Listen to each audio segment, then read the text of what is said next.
Hello students, ये मिशलिनियस exercise है। Chapter का नाम है स्ट्रेट लाइन।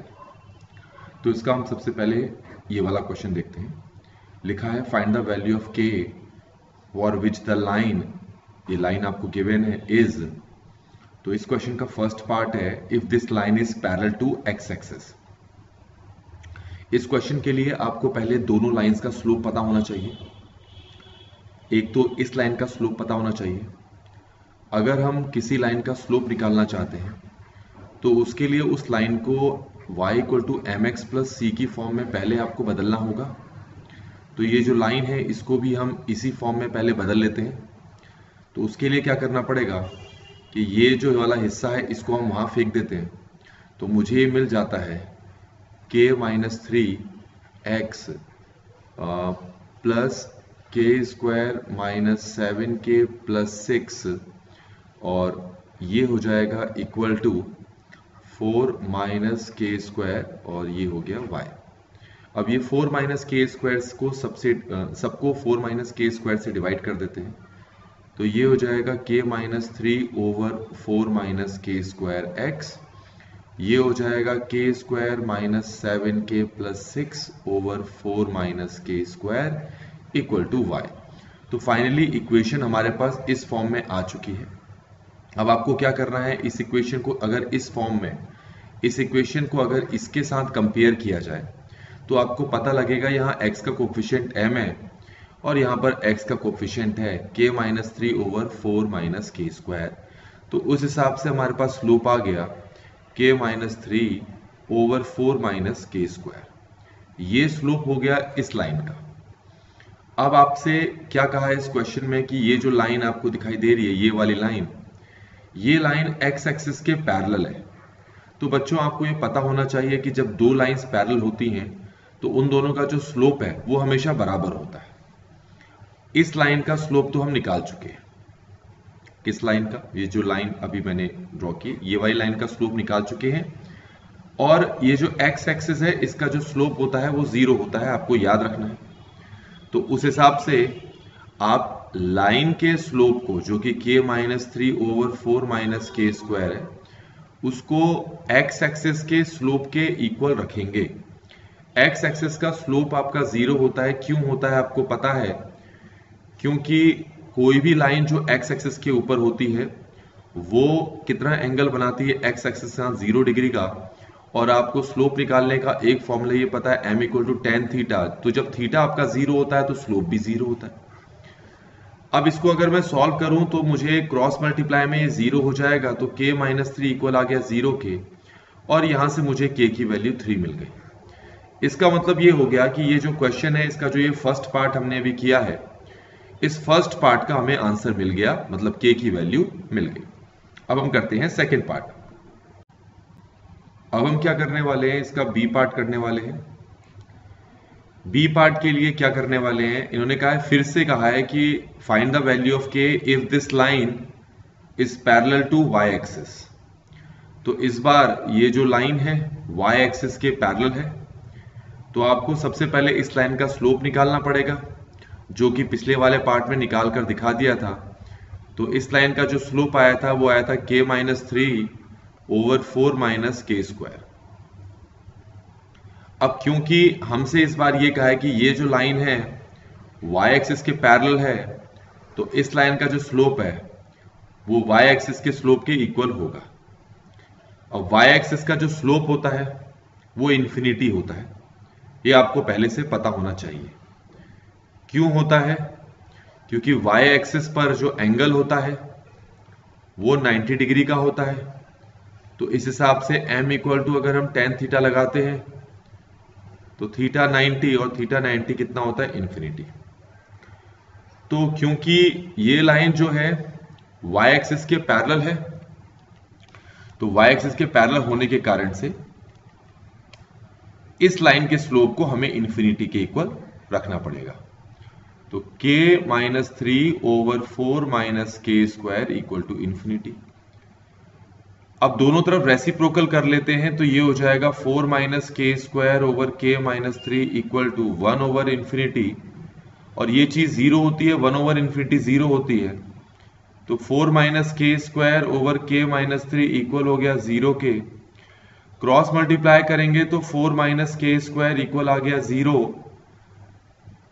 और के स्क्वायर की वैल्यू यहां से कितनी आ जाएगी 4, और के की वैल्यू आ जाएगी प्लस माइनस रूट 4, और रूट 4 तो 2 होता है, तो के की वैल्यू प्लस माइनस 2 आ गई। यहां से के की ये दो वैल्यूज हमें मिल चुकी हैं।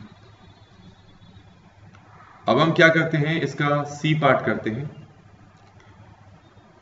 सी पार्ट में हमसे क्या कहा है, हमसे कहा है कि इस बार के की वैल्यू फाइंड करनी है। इस बार आपसे कहा है कि ये जो लाइन है ये ओरिजिन से पास कर रहा है। पासिंग थ्रू द ओरिजिन का मतलब है कि ये कहां से पास कर रहा है, ओरिजिन से पास कर रहा है। तो अगर ये लाइन ओरिजिन से पास कर रही है तो इसका मतलब ये ओरिजिन के कोऑर्डिनेट को सेटिस्फाई कर रही है। ठीक हो गया। क्वेश्चन में मतलब ये है कि ये कोऑर्डिनेट एक्सिस है, तो ये जो लाइन है ये ओरिजिन से पास कर रही है, तो ओरिजिन से पास कर रही है तो ओरिजिन के कोऑर्डिनेट 0,0 होंगे। अब ये कोऑर्डिनेट को आपको इस एक्सिस में पुट करना पड़ेगा, इस इक्वेशन में पुट करना पड़ेगा। कहां पर, x की जगह और y की जगह। और x की जगह और y की जगह पुट करने से आपके पास k की वैल्यू आ जाएगी। चलिए करते हैं। तो ये तो है k माइनस 3, x की जगह 0, 4 माइनस के स्क्वायर, y की जगह 0, और प्लस साथ में क्या है अगर आप देखेंगे तो ये हो जाएगा k square minus 7k plus 6 equal to 0।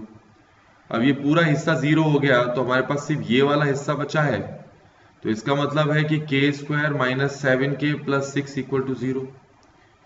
अब इसको अगर आप फैक्टराइज करो मिड टर्म स्प्लिटिंग से, जो कि आप खुद करके देखेंगे, तो k माइनस 6 के माइनस 1 इक्वल टू 0 आ गया, और k की वैल्यू 6 आ गई अगर इसको 0 के इक्वल रखोगे, k की वैल्यू 1 आ जाएगी अगर इसको 0 के इक्वल रखोगे। तो इस वाले पार्ट से भी आपको k की दो वैल्यूज यहां पर मिल जा रही हैं। तो इस तरीके से बच्चों हमने इस क्वेश्चन के तीनों पार्ट्स कर लिए हैं। अब हम यहां पर सेकंड क्वेश्चन पढ़ेंगे। सेकंड क्वेश्चन में लिखा है कि find the value of theta and p if the equation x cos theta plus y sin theta equal to p is the normal form of the line this। आपको पहले यहां पर एक लाइन की नॉर्मल फॉर्म पता होनी चाहिए। सबसे पहले मैं बता दूं standard equation of a line हमारे पास है ax plus by plus c equal to 0। तो किसी लाइन की नॉर्मल फॉर्म क्या होती है पहले आपको यह पता होना चाहिए। तो उसके लिए मैं यहां पर कोऑर्डिनेट एक्सिस बना रहा हूं और मैंने एक लाइन बना ली। ये आपके पास ओरिजिन है, यहां पर ये रहा ओरिजिन, 0,0 इसके कोऑर्डिनेट हैं। सपोज मैं यहां से एक परपेंडिकुलर बनाता हूं इस लाइन के ऊपर, और इस परपेंडिकुलर की जो लेंथ है सपोज p है, और मान लेते हैं ये जो परपेंडिकुलर है positive direction of x axis के साथ थीटा एंगल बनाता है। तो ये जो लाइन आपको दिख रही है इस लाइन की नॉर्मल इक्वेशन हम कहते हैं इसको x cos theta plus y sin theta equal to p। तो जब भी आप किसी लाइन की इक्वेशन जो है इस फॉर्म में लिखते हैं तो इस फॉर्म में लिखने के बाद उस लाइन की इक्वेशन को हम नॉर्मल फॉर्म बोलते हैं। अब इसके लिए क्या करना पड़ेगा, हमें जो क्वेश्चन है इसको सॉल्व करना पड़ेगा और समझना पड़ेगा। आपसे कहा है कि ये जो लाइन आपको दिखाई दे रही है इस लाइन के लिए या इस लाइन की ये एक नॉर्मल फॉर्म है, तो आपको थीटा और p निकालना है। इसका सीधा सा मतलब है कि आप पहले इस लाइन को नॉर्मल फॉर्म में कन्वर्ट करो और फिर इसके साथ क्या करो, कंपेयर करो। तो कैसे आप नॉर्मल फॉर्म में कन्वर्ट करते हैं किसी भी लाइन को, जरा आप वो देखेंगे। तो सबसे पहले आप क्या करेंगे, लाइन की इक्वेशन लिखेंगे 3x plus y plus 2 equal to 0। मैं आपको सिखा रहा हूं किसी लाइन को नॉर्मल फॉर्म में कैसे कन्वर्ट करना होता है। आप पहले 2 को वहां लेके जाएंगे और आपके पास ये आ गया √3x plus Y equal to -2। ये सबसे पहली चीज हो गई। अब आपको क्या करना है, इस पूरी इक्वेशन को एक नंबर से डिवाइड करना है। अब वो किससे डिवाइड करना है वो आप यहां पर देख लें। तो हम लिखेंगे dividing both sides by both sides हमें एक नंबर से डिवाइड करना है। वो नंबर क्या है, जैसे यहां पर x का कोफिशिएंट कितना है, √3, तो √3 के स्क्वायर से y का कोफिशिएंट कितना है, 1, 1 के स्क्वायर से। मतलब इसको आप सॉल्व करो पहले, ये √4 आ गया तो कितना आ गया, 2, मतलब 2 से आपने दोनों तरफ डिवाइड करना है। तो ये आ जाएगा आपके पास √3/2x, फिर ये आ जाएगा 1/2y, और ये आ जाएगा -2/2, ये कैंसिल करोगे तो ये -1 आ गया। इसके बाद आपको क्या करना है, ये √3/2x सबको माइनस से मल्टीप्लाई कर दो, क्योंकि ये वाला हिस्सा आपका ऑलवेज पॉजिटिव होना चाहिए। तो ये -√3/2 -1/2y = 1। यहां तक आपको समझ में आ गया होगा।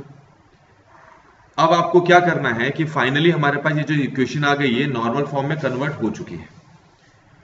अब आपको इस क्वेश्चन में इसकी जो नॉर्मल फॉर्म दे रखी थी वो ये दे रखी थी, ये नॉर्मल फॉर्म दे रखी थी इसकी, पर इसकी नॉर्मल फॉर्म तो हम नीचे निकाल चुके हैं और क्वेश्चन के अकॉर्डिंग नॉर्मल फॉर्म ये दे रखी है। तो इसको उससे कंपेयर करते हैं। तो क्या है हमारे पास, वो x cos theta plus y sin theta = p। अगर आप दोनों को कंपेयर करो तो दोनों के जो x के कोफिशिएंट्स हैं, एक का cos थीटा है, दूसरे का -√3/2,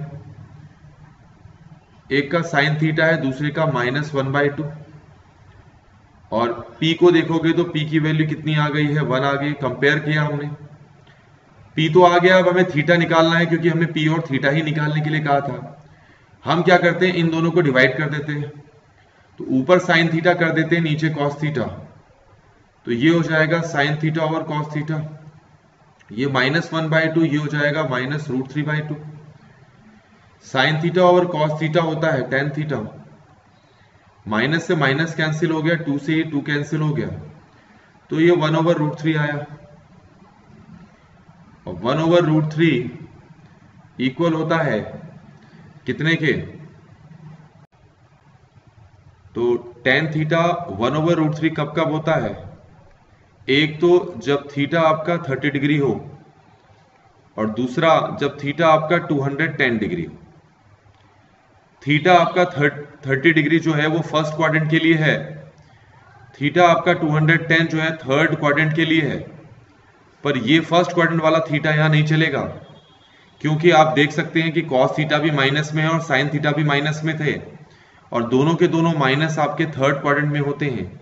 इसीलिए थर्ड क्वाड्रेंट वाले थीटा की वैल्यू यहां पर चलेगी। तो इसका मतलब है हमारे पास थीटा आ गया 210 डिग्री और p की वैल्यू आ गई 1। तो इस तरीके से हमने इस वीडियो में ये 2 क्वेश्चंस यहां पर कंप्लीटली सॉल्व कर लिए हैं। अगले वीडियो में हम बाकी के क्वेश्चंस को सॉल्व करते हैं।